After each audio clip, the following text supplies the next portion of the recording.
Non sono perfetto, lo so, ma sono grato. Ho sofferto, ho pianto, ho quasi rinunciato una sera, ma la vita maestra severa mi ha insegnato a rialzarmi sempre. Nonostante tutto continuavo a bruciare ogni salita, una sfida da superare, ogni caduta, un passo da ricordare. Quando il buio sembrava inghiottirmi, ho trovato la forza, un raggio di speranza.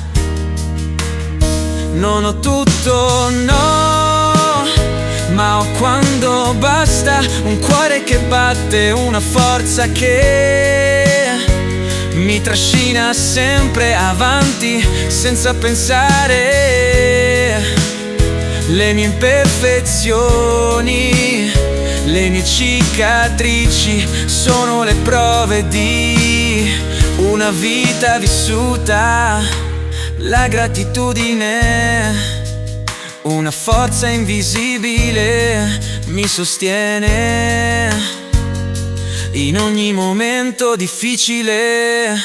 Ogni abbraccio, ogni sguardo, ogni sorriso sono briciole d'amore da collezionare. Non ho tutto, no, ma ho quando basta, un cuore che batte, una forza che mi trascina sempre avanti senza pensare.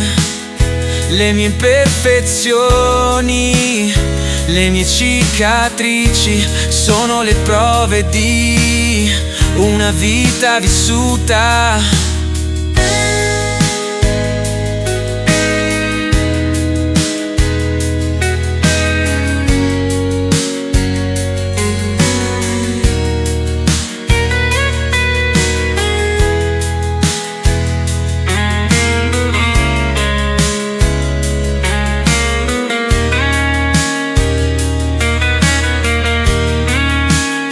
Non ho tutto, no, ma ho quando basta, un cuore che batte, una forza che mi trascina sempre avanti senza pensare.